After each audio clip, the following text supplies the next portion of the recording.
cartoon character or a Barbie doll.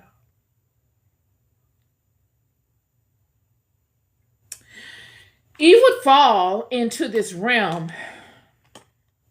She wouldn't remember and know all that transpired and that caused her to fall.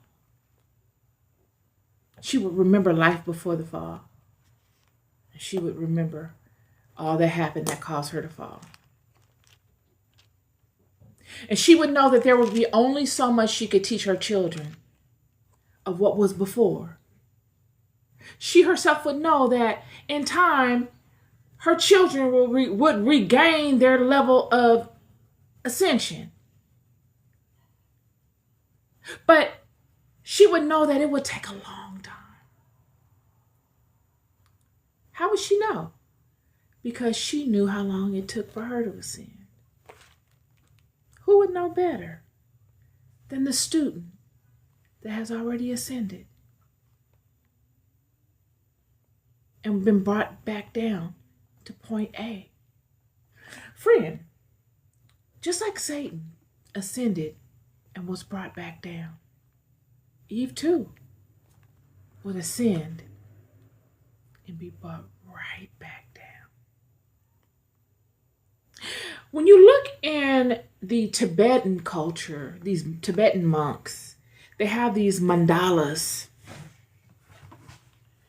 and their plates, and they're intricate. They spend an extreme amount of time creating these mandalas.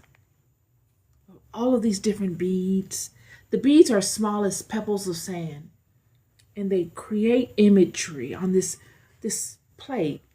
Many monks together in unison with one another, using various tools because the beads that they use are so small. And they spend much time creating images through colored sand on these plates. And each time they begin making these plates, they do it as if the plate is going to be a permanent piece in their archive.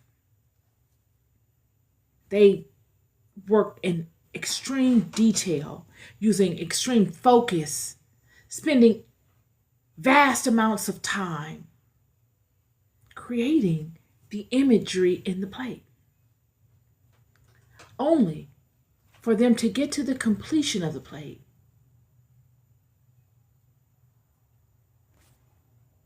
and wipe the plate clean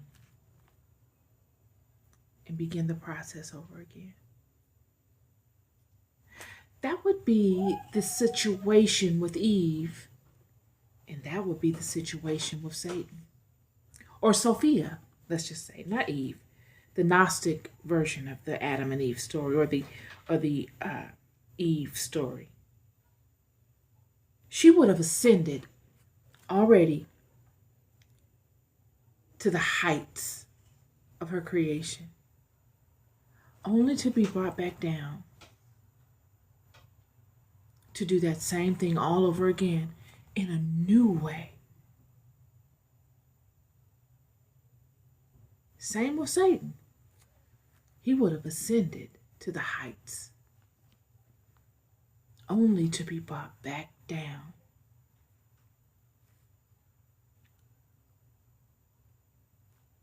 And begin a journey, a new journey, in a new way. It's an interesting story because it makes us look at our existence. And what we can gather, knowing such things, is that there will be forces that we will interact with in this life that are accusatory, confrontational, chaotic, tricky, that will force us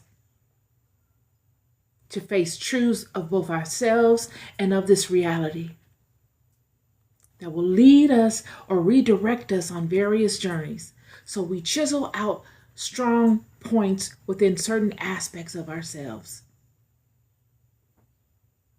And just when we think we've gotten to a place where we've grasped all that we need to grasp, we're humbled again, brought back down into the valleys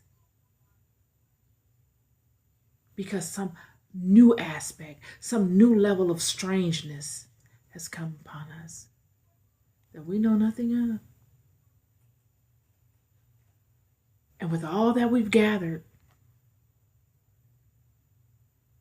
of all of our previous experiences, we put it in our backpack and we begin treading the path of this new experience with some information that we can utilize on this new road and some information that we don't need for this new road, yet that we have still.